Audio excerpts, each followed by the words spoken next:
me submeter a um relacionamento abusivo, ou um relacionamento onde eu sou menosprezada. Porque eu acho que o conceito de submissão ele tem que estar bem claro, tanto na cabeça do homem, quanto na cabeça da mulher. Porque o homem tem a missão, qual é a missão do homem? Marido, amai as vossas mulheres. Por quê? A Bíblia nos fala amai as nossas mulheres, porque para o homem ele tem essa deficiência, essa debilidade. Então o homem tem que entender melhor o conceito de amor e demonstrar mais esse amor. Em contrapartida...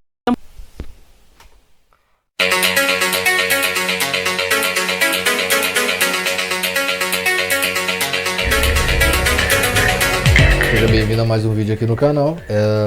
Hoje, tentando entender o que é a submissão bíblica. Tá aqui a Valéria para explicar. E o jovem aqui também para dar um suporte. Claro, ninguém vai se atrever a discutir com uma dama. Vamos lá. Muita gente pergunta, especialmente eu imagino, as mulheres, né, devem chamar e falar, pastora, vem cá. E aí, o que é ser submissa? Como é que funciona essa submissão? A Bíblia fala, não fala? Como é que é? O que eu tenho que fazer para me tornar submissa ao meu marido? O que a Bíblia diz? Como é que a senhora lida com essa pergunta? Bom, em primeiro lugar, eu queria aqui fazer uma afirmação, acho que é importante para a gente começar esse bate-papo, que a submissão bíblica não é uma virtude feminina, mas é uma virtude cristã. Então essa exigência, entre aspas, podemos falar assim, não é só para a mulher, mas para o homem, para todos. Tanto que em Efésios 5, 21, diz, sujeitando-vos uns aos outros, no temor de Cristo.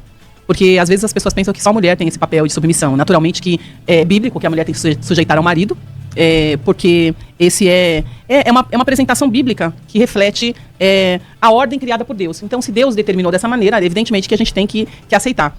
E quando você se torna uma pessoa submissa, você está renunciando ao seu próprio eu, renunciando às suas próprias vontades, porque a gente é muito escravo da gente mesmo quando a gente quer que tudo saia do nosso jeito. Então, quando eu tenho essa percepção de que as coisas não têm que ser da minha maneira, mas elas têm que ser a maneira de Deus, então eu entendo melhor esse conceito de submissão, que é estar sob a autoridade de alguém, que é se colocar debaixo, que é essa palavra sub, né? Estar abaixo de uma missão, abaixo de um propósito, porque o homem tem a posição de liderança dentro do lar. Então, a gente tem que ir por essa linha, explicando às mulheres qual deve ser a posição dela. Ainda contraria a sua vontade. Pastor Adriano, quando a pessoa chega lá e pergunta, e aí, pastor, como é que faz? Tem que ser submissa? E até onde vai esse negócio, tal? Como é que você explica essa submissão? Eu falava logo assim, tem que obedecer, porque ele fala assim, ó, sejam submissas aos vossos maridos, obedecendo eles em tudo, como ao Senhor. Então, antes que alguém queira tapear a turma, falando, não, porque é debaixo da mesma missão, ó, submissão, fazendo essa coincidência sonora, porque a palavra nem significa isso, o próprio apóstolo ele já explica. Ele continua para explicar, obedecendo a ele em tudo, como ao Senhor. Pronto, não tem saída. Vamos lá, continua. Aí você já chega para a menina e fala, tá pronta para isso? Você é madura para isso? Fez a escolha certa do cara para você entregar isso a ele? Pronto, então espera, então pensa. Quando você não faz a coisa ser séria e sabe, calamitosa e sabe, emergente, para nego não achar que é um continho de fada, é uma brincadeirinha, vamos brincar de casinha, aí as coisas começam a voltar a ficar tão sérias quanto eram. Bom, eu acredito que o reino de Deus ele se move por submissão. Na verdade, o que a doutora colocou aqui foi muito bem colocado. Eu acredito que para a gente falar sobre a submissão da mulher, a gente precisa primeiro entender o conceito bíblico do que é submissão, como a doutora muito colocou. E a gente tem lá, por exemplo, Jesus nos dando essa orientação em Marcos 10, 42, né, uma conversa ali. Jesus vai dizer assim, olha, vocês sabem, o teor da conversa era autoridade, né? Os discípulos estão questionando Jesus, dizendo quem será o maior no reino dos céus.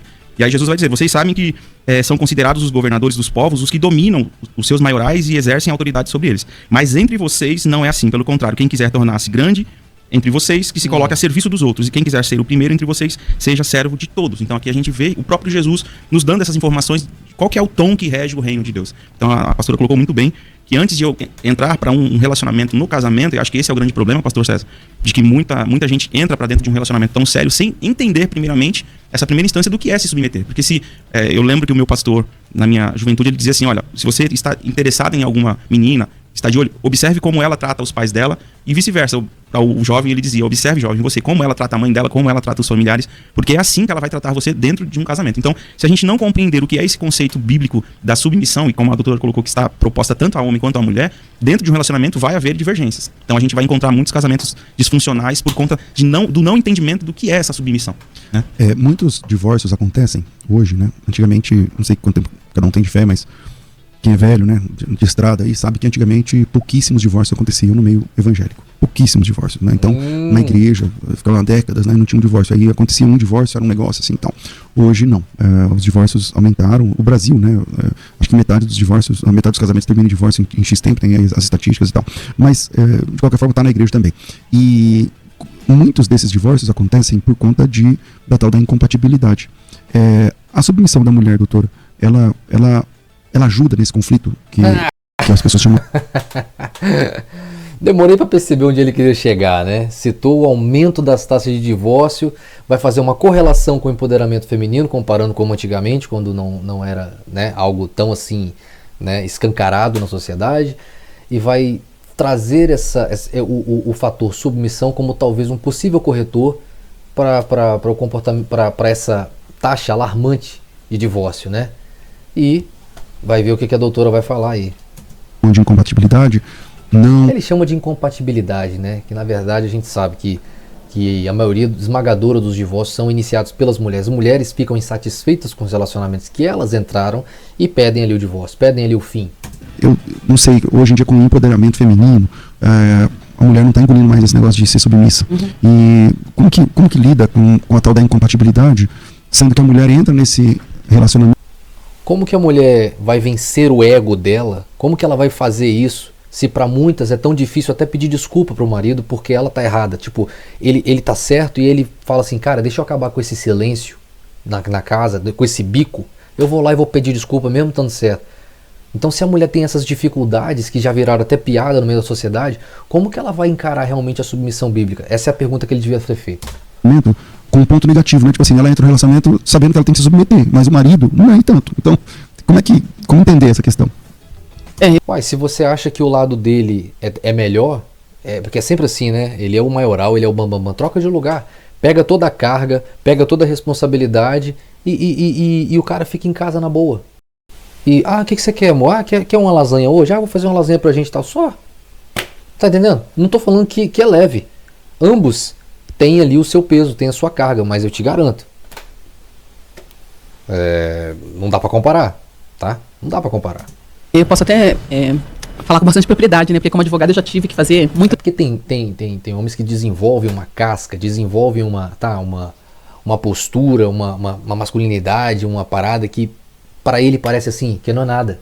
É isso que confunde as mulheres, sabe? O cara vai de peito aberto para situações e tal, então ela pensa assim, não, ele é o rei, ele é o maioral. Mas não é, pô. É bem mais difícil do outro lado. Muitos divórcios, né? Pessoas cristãs e não cristãs. Difícil, né? Muito embora quando alguém chega com um pedido de divórcio, de serviços, né, para a realização do divórcio, o meu primeiro posicionamento, a minha postura é sempre aconselhar.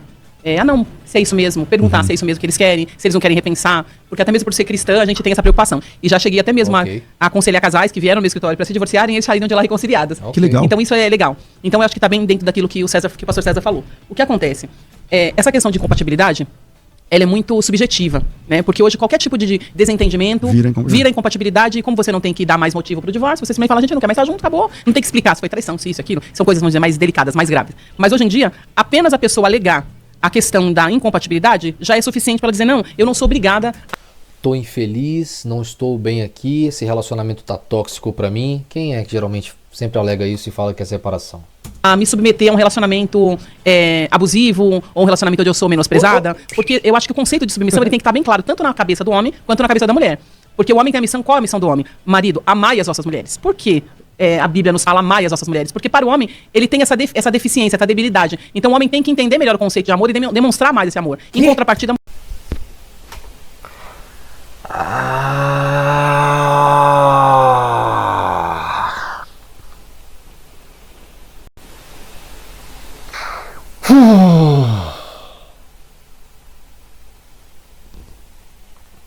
Deixa eu ver se eu entendi.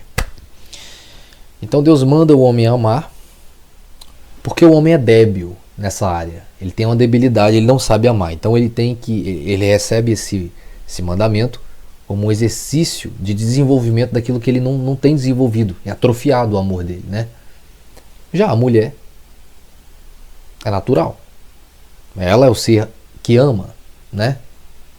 Ela é o ser que ama verdadeiramente. O homem não. Então é por isso que Deus manda ele amar, né?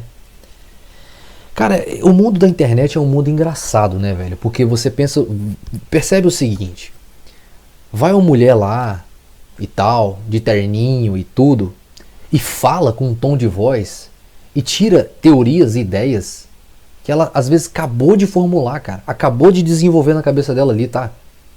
Tá entendendo? Muita coisa tem que ser improvisado, cara. Porque isso não pode ter sido raciocinado. Sabe, feito um exercício ali, tentativa de rebater a própria opinião que ela formulou e falou assim, não, acho que isso é assim mesmo. Essa não pode ser uma leitura racional que ela fez, que saiu de um momento de reflexão. Eu prefiro achar que ela improvisou ali, você tá entendendo? Porque assim, essa é muito tapada para a realidade que a cerca, sabe? Essa é uma pessoa totalmente sem experiência, sem vivência, sem tato, tá entendendo? Com o mundo real, com as pessoas. O homem não ama. Então Deus manda ele amar porque ele é débil nessa área, então ele precisa desenvolver, né? A orientação bíblica é mulher, sujeitai-vos aos vossos maridos, porque a mulher naturalmente tem essa deficiência, essa debilidade de entender esse papel da submissão dentro. E qual é a leitura certa? Deus manda o homem amar porque é possível o homem amar. Porque é possível, ele vai desenvolver ali. O homem ama a mulher desenvolvendo por ela cuidado, proteção.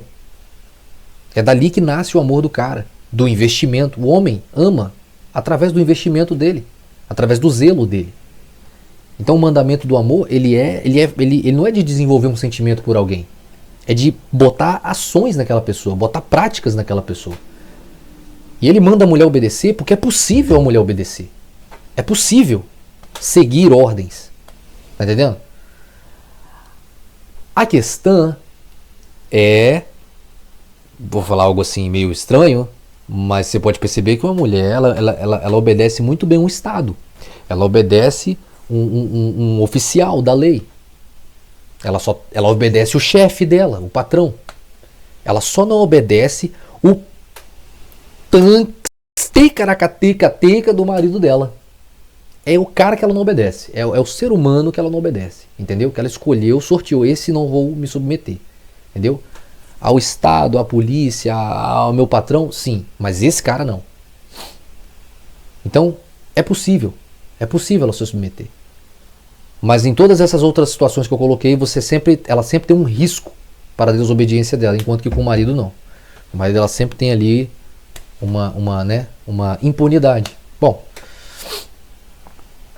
então essa resolução que ela faz eu acho ruim, cara. É porque assim, a igreja ela é um ambiente tão macio.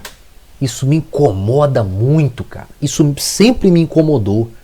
Desde novo, tá? Desde novo eu sentia aquele ambiente macio demais, as pessoas preocupadíssimas em não falar nada que fosse, sabe, fosse uma quina, que alguém fosse esbarrar naquilo que aquela pessoa falou, entende? E a verdade, ela é dura, tem um rocha, sabe? Os fatos são mais crus. Eles não têm todo esse frufru em volta deles, entendeu? Isso aí me incomoda pra caramba. E o discurso deles todos é assim. Do relacionamento. Mas voltando ao que você falou, já dando isso como pano de fundo, quando as pessoas têm uma crise no relacionamento, se cada um sabe exatamente o seu papel, fica muito mais fácil. Se a mulher entende o seu papel de submissão, que submissão não é ser inferior, não é ser oprimida, então não é sinônimo de inferioridade, não é sinônimo de opressão. E se for? E se fosse colocar como inferior? Porque se Paulo fala que o homem deve ser submisso ao Messias, assim como o Messias é submisso a Deus, a mulher assim também deve ser submissa ao homem, por que o homem pode se colocar numa condição de inferior ao Messias, escravo do Messias, como Paulo vai colocar? E o Messias mesmo vai dizer assim, eu vou para o Pai, porque o Pai é maior do que eu. Eu não vim fazer a minha vontade, mas a vontade do meu Pai. Por que todos podem se colocar como inferiores uns aos outros, mas ela não pode? Mesmo a natureza gritando, escancarando em vários aspectos da existência, sabe? Em várias facetas da existência. Isso fica muito nítido, óbvio.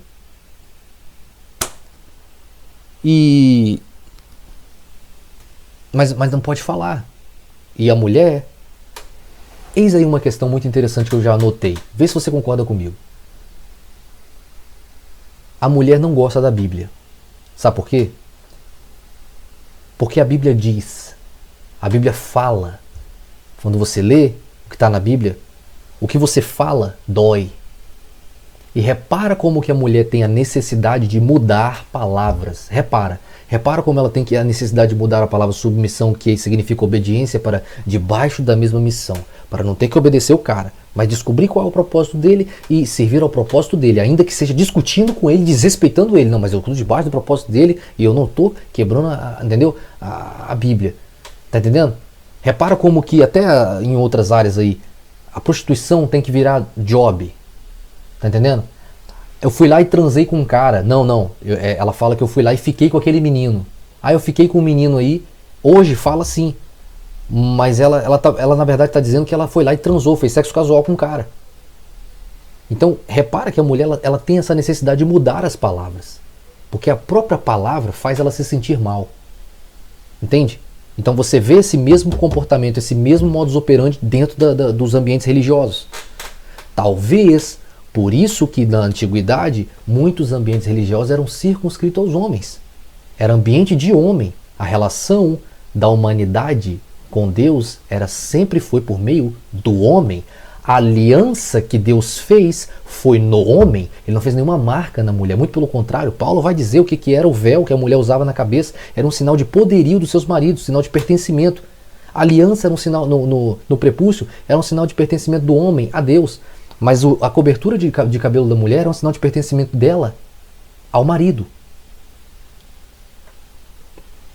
Se você parar para pensar, a Bíblia ela é um livro extremamente politicamente incorreto. Ela virou. Infelizmente, porque o mundo ficou tão imerso na mentira, sabe? E dentro das igrejas também, tão imerso em meias verdades. Não, essa verdade é muito crua, tá muito feia. Vamos dar uma frufruzada nela aqui, vamos encher de pompom em volta, de maneira que não dá para enxergar. Mas ela tá bem ali dentro. Tá entendendo? E você espera que jovens saudáveis mentalmente fiquem lá dentro. É o que vocês esperam. Não vão ficar não. Só os boiolas vão ficar lá. Você quer a realidade? A verdade é essa. Só os sojados vão ficar lá, pô. Os caras vão falar assim, cara, esse não é ambiente pra mim, sinto muito, não tá saudável aqui. Se eu ficar, eu vou ficar porque eu vou me forçar a ficar. Se eu ficar, eu vou ficar por amizade. Se eu ficar, eu vou ficar por qualquer outro motivo que não visão bíblica. Que não tem nada aqui. Porque estão mais preocupados em agradar as pessoas, estão mais obrigados em não machucar pessoas. E as pessoas deviam se questionar justamente isso. Por que a verdade bíblica vai machucar nos tempos de hoje? É uma evidência de quê? Que as pessoas estão mais na mentira. Logo, a verdade crua do que está na Bíblia, ela é mais necessária do que nunca. Mas não é esse o modus operandi, não é assim que operam. Então, paciência. Bom, esse foi o vídeo de hoje, né? Esse desastre que a gente ouviu aqui, cada escorregada pior que a outra, é uma derrapada atrás da outra e, cara, eu espero que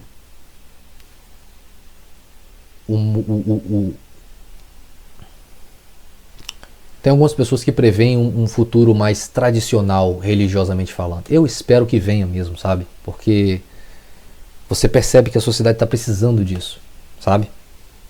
E eu falo pra você, eu não torço nunca pelo pior. Não, eu acho isso uma bobagem, uma infantilidade, torcer pelo pior, querer ver o circo pegar fogo. Isso aí pra mim é uma bobagem sem tamanho, é a falta de personalidade, sabe?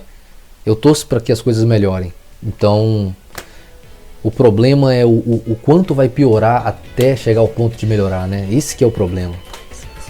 O quão na merda as pessoas vão entrar, o quão na mentira as pessoas vão ficar imersas para depois acordar. Então, se você gostou desse vídeo, se você gostou da temática, não deixe de curtir, comentar, que eu te garanto que vai ter mais.